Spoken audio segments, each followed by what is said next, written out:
अस्सलाम वालेकुम। आज की बेसिक इंग्लिश का लेक्चर नंबर 11।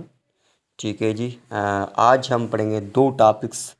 ठीक है, एक होता है इन्फिनेटिव, दूसरा है जेरंड। ठीक है, दोनों को आज कवर करेंगे। मैं कोशिश करता हूँ आपको सिंपल वे में समझाऊँ ताकि आपको बड़े अरसे तक याद रहे। ठीक है, अब देखिए इन्फिनेटिव कैसे कहते हैं उसको। उसको है देखिए, जब वर्ब की बेस फॉर्म आप देखें ना, वी उसके बाद मैंने ब्रैकेट में वन लिखा है, मतलब वर्ब की फर्स्ट फॉर्म। अब ये भी याद रखिए, वर्ब की फर्स्ट फॉर्म को एक तो हम कहते हैं प्रेजेंट एंड दूसरा नाम दे सकते हैं बेस फॉर्म। ठीक है, अब ये सुने। अब इन्फिनेटिव क्या है? जब वर्ब की फर्स्ट फॉर्म से पहले या हम उसके साथ टू का यूज़ करें, टू एक प्रीपोजिशन होता है, ठीक है, उसका यूज़ करें तो हम उसको क्या कहते हैं? इन्फिनेटिव। तो इस जब टू लगाते तो उसकी मीनिंग भी चेंज हो जाती है। तो अब पहले देखिए, मैंने लिखा है गो। गो मतलब जाओ।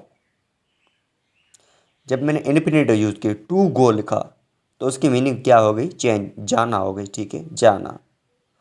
अब याद रखें, नीचे मैंने दो एग्जाम्पल दिए हैं।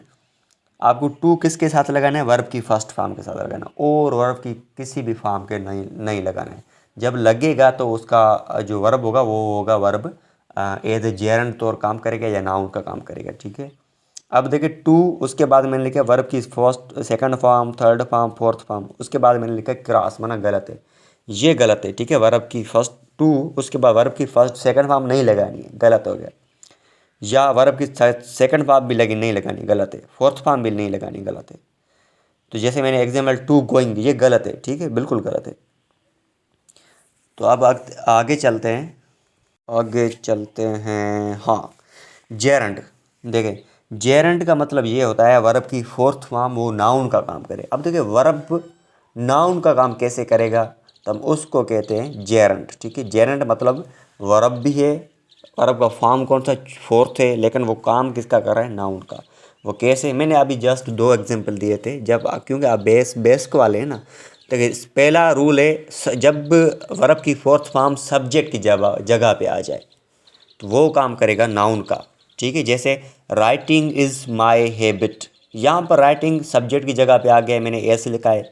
तो यहाँ पर राइटिंग वर्ब की फोर्थ फॉर्म नहीं है, क्योंकि सब्जेक्ट की जगह पे आ गया तो यहाँ पर बन गई जेरंड। तो जेरंड के मुताबिक वर्ब की फोर्थ फॉर्म जब सब्जेक्ट की जगह पे आ जाती है तो वो अब यहाँ पर काम करेगी नाउन का।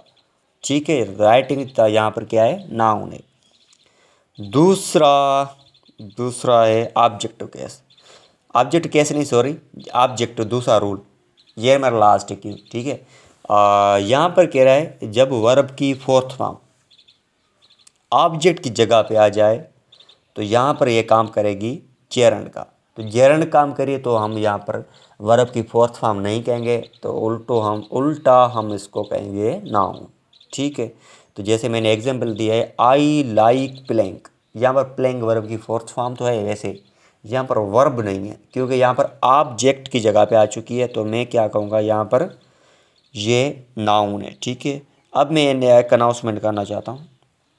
कुछ स्टूडेंट्स कह रहे हैं यूट्यूब पर एचडी क्वालिटी में नहीं लेक्चर, आपकी राइटिंग दिखाई नहीं दे रही है। देखिए, आप जब वीडियो डाउनलोड करोगे तो आपको एचडी क्वालिटी में नहीं दिखाई देगा। अब शर्त मेरा ये, आप ऑनलाइन देखें, खुद पे इन्वेस्ट करें, ये खर्चा नहीं है, बस एक मंथ का पैकेज करवा लें, कुछ नहीं है। ठीक है, जब आप एच डी क्वालिटी में देखना चाहते हैं, डाउनलोड नहीं करना पड़ेगा। ठीक है, आप क्वालिटी पे क्लिक करें, सेटिंग में जाएं, क्वालिटी पे क्लिक करें, ऑप्शन आएगा एडवांस, एडवांस पे क्लिक करें, उसके बाद जितनी एचडी बढ़ानी है बढ़ा सकते हैं। मैं ना हर लेक्चर में ये बोलता हूँ। ठीक है, तो कोशिश ये करें आप उस लेक्चर को, मैं जो बोलता हूँ ना ये आप सुने। ठीक है, मैं गलत नहीं कह रहा हूँ। एंड हाँ, जो स्टूडेंट और कह रहे हैं ना एडमिशन कैसे लें, तो आप ये मेरा नंबर आप उसको भेज दें। गर्ल्स हो बॉयज़ हो सबका ग्रुप्स अलग है मेरे पास यहाँ व्हाट्सएप पर, और ये लेक्चर 11th हमारा चल रहा है। ठीक है, और हाँ, जिस स्टूडेंट्स का अभी लेक्चर 1 2 3 4 यहाँ से लेकर 10 तक या अभी तक जिसका जिन्होंने नहीं देखे ना, वो मुकायने मुझसे कांटेक्ट करें, मैं उसको सारे के सारे लेक्चर्स की लिंक भेज दूँगा। ठीक है, प्ले लिस्ट भेज दूँगा। अब हम वर्ड की तरफ चलते, लास्ट हमारा पोर्शन है। हाँ, आज का वर्ड है शाइनिंग, ग्लोविंग। हम कहते हैं ना, ये आप ये कौन सी क्रीम लगाए तो आपका जो फेस है वो बहुत शाइनिंग हो गया है, ग्लोविंग हो गया है। ठीक है, शाइनिंग ग्लोइंग मतलब चमकना, तो हम उसको एडवांस में क्या बोलते हैं, रेस्प्लीडेंट, ठीक है, रेस्प्लीडेंट, रीस्प्लेंडेंट, सॉरी रीस्प्लेंडेंट, ठीक है, रीस्प्लेंडेंट मतलब कि शाइनिंग ग्लोइंग चमक वाला। ठीक है जी, आज के लिए इतना काफ़ी है, थैंक यू।